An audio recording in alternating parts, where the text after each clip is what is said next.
So anatomy പഠിക്കുന്ന കുട്ടിക്ക് വേണ്ടി ഒരു ചെറിയൊരു ടിപ്പ് കാണിച്ചു തരാം.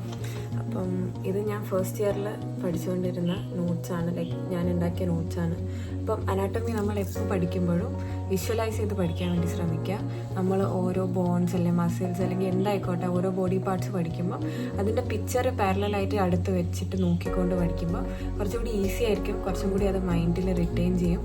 അപ്പം ഇതെൻ്റെ മസിൽസിൻ്റെ നോട്ട്സാണ്, കണ്ടോ. അപ്പോൾ ഇങ്ങനെ സൈഡിലൊരു പിക്ചർ പോലെ ചെയ്ത് കഴിഞ്ഞാൽ നമുക്കത് വായിക്കുന്ന സമയത്തൊക്കെ കുറച്ചുകൂടി ഈസി ആയിരിക്കും. ഹാൻഡ് റിട്ടൺ നോട്ട്സാണ് നിങ്ങൾ പ്രിഫർ ചെയ്യുന്നതെങ്കിൽ നമുക്ക് ഈ ഗൂഗിളിൽ നിന്നൊക്കെ ഒരുപാട് പിക്ചേഴ്സൊക്കെ കിട്ടും. അപ്പോൾ ഒരു A4 ഷീറ്റിലേക്ക് അതിനെ ചെറിയ ചെറിയ സൈസാക്കിയിട്ട് പ്രിൻ്റ് ഔട്ട് എടുത്ത് ചെയ്യണേ അങ്ങനെ ചെയ്യാം. അല്ലെങ്കിൽ ഇതൊന്നും ചെയ്യണമെങ്കിൽ ജസ്റ്റ് ഏതെങ്കിലും അറ്റ്ലസ്, അനാട്ടമീൻ്റെ അറ്റ്ലസ്, ഇപ്പം ഇവിടെ ഒരു എക്സാമ്പിൾ ആണെങ്കിൽ ഞാൻ നെറ്റേഴ്സ് അറ്റ്ലസ് പറയും. അപ്പോൾ നെറ്റേഴ്സ് അറ്റ്ലസ് പോലത്തെ ബുക്കോ അല്ല അതിൻ്റെ PDF ഫയലോ സൈറ്റിൽ വെച്ചിട്ട് അതും ഈ ബുക്കും കൂടി